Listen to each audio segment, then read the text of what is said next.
Alright, what's going on guys? The Saiyan17 here, back with another video, and today I wanted to talk to you all about Star Wars Battlefront. But before we get into that, I wanted to give a quick shout out to one of my subscribers here on YouTube, Shane Fuller. He left a message on one of my videos a couple days ago, letting me know that his birthday is on October 10th, which is today. So I just wanted to say happy birthday, dude. I tried my best to remember and made sure if I was going to upload a video, it would be today. So this one's for you, man.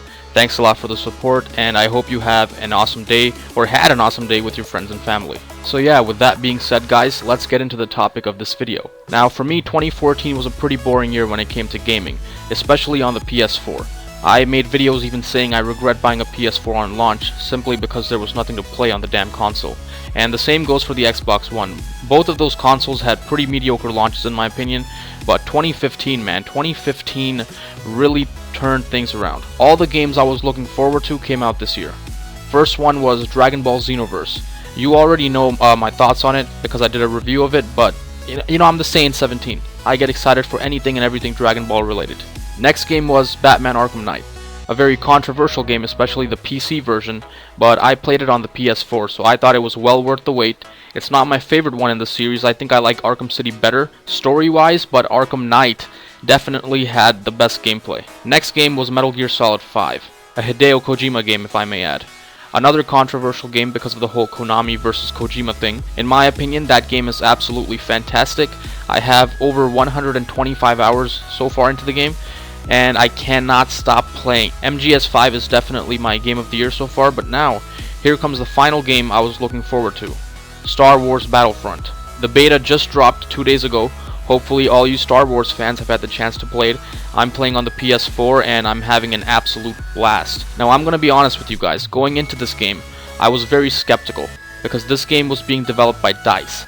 I'm not saying that DICE is a bad developer, but DICE and EA don't really have a clean history when it comes to releasing 100%, polished and working games on launch. They have gotten better recently, but, I still feared, like many other players, I feared that this game might just be a cash-in, it might just be a Battlefield copy and paste, with a Star Wars skin on it. But I'm here to tell you guys, it's not like that at all. The game definitely feels different from the previous titles, but at the same time, why wouldn't it? Battlefront 2 came out like 10 years ago. Gaming has evolved quite a lot in those years, so of course the gameplay is going to be different. This game actually has solid gunplay. It has solid gunplay, which for me is the most important part. As you all know, gameplay is and always will be the most important thing for me, and I was not disappointed in it at all. Are there bugs, glitches, lag, and balancing issues? Yes, but those problems are in pretty much every single beta, and by the time the game releases, I'm sure they will be fixed. Now, in every single shooting game that I've played, your gun will eventually run out of ammo, and you'll need to either pick up more ammo or reload your clip. But this is Star Wars. The guns here, or should I say blasters in this game, don't have bullets, they fire lasers. So instead of reloading your weapon will actually overheat, which is a pretty neat concept. Now, when your weapon overheats, a button prompt will show up in the middle of your crosshair. And if you do press it at the right time, it will actually allow you to keep firing. Now, anyone who has played Gears of War will remember something very similar in that game called Active Reload, which pretty much works the exact same way. It's a pretty cool concept, it's a very unique concept, and not many games use it, to be honest with you. I think it fits really well in Star Wars, and it makes complete sense. The game also has something called star cards, and these star cards are pretty much the equivalent of what perks are to COD, or your equipment in Battlefield. Players can only carry 3 star cards with them into battle, depending on which ones they pick. And these cards will offer you things such as extra weapons with cooldown timers, maybe a jump pack if you want, or even different types of grenades. Now when I say jump pack, I'm not talking about a jetpack that will, let you fly around the map or something, or even something similar to COD's exosuits where you'll be running on walls and stuff. These jump packs simply give you an extra boost to your jump. They're great for, covering distances with your enemy or even retreating. But don't think you can just spam it whenever you want, because these jump packs do have a 15 to 20 second cooldown timer, which does balance things out perfectly. Now, of course, just like any other Star Wars game, the big catch or big hook in this game is the fact that you can play as these classic characters. Obviously, the full game will have more, but in the beta, you can only play as Darth Vader and Luke Skywalker. Now, I can't really tell you much about these characters since I've only used them once so far, but as far as I'm concerned, they play and control really well. The character models for them look amazing, and slicing through your enemies after force choking them is just as satisfying as you would imagine. It's actually really damn cool. Now, one last thing I want to talk about is the presentation. This is probably the best looking shooter on the PS4 right now. I can only imagine how good this game looks on the PC. And by the way, the game does run at 60 FPS on the PS4, which feels great. You know, besides the random lag and hiccups the beta has, the beta actually runs pretty smooth, which is a really good thing. Now, back to what I was saying, this game's presentation is amazing.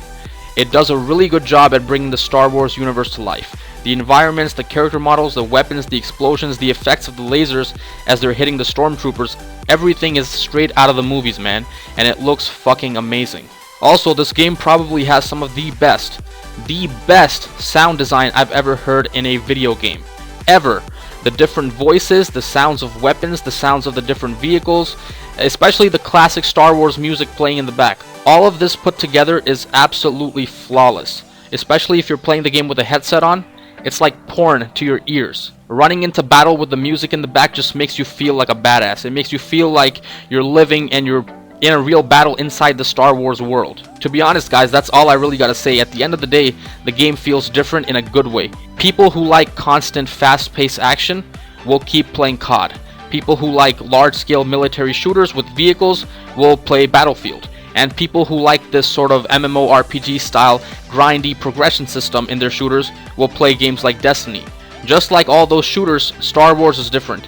And it's fun thinking about how you want to play, you know? Do you want to go this way to get the power up, or do you want to go that way so you can ride that vehicle? Do you want to run through the middle and kill everybody you see, or do you want to circle around to get the objective? So like I said, it's different and it's very enjoyable, especially if you're just buying the game to battle your friends on Tatooine, Hoth, or Endor. I think you're going to have a blast either way. This is definitely a day one buy for me. I can finally get into and play a new shooter that isn't COD, Halo, or Battlefield. Because to be honest with you, I'm really tired of those games, and I don't mean to bash them, but it's just the same crap over and over again.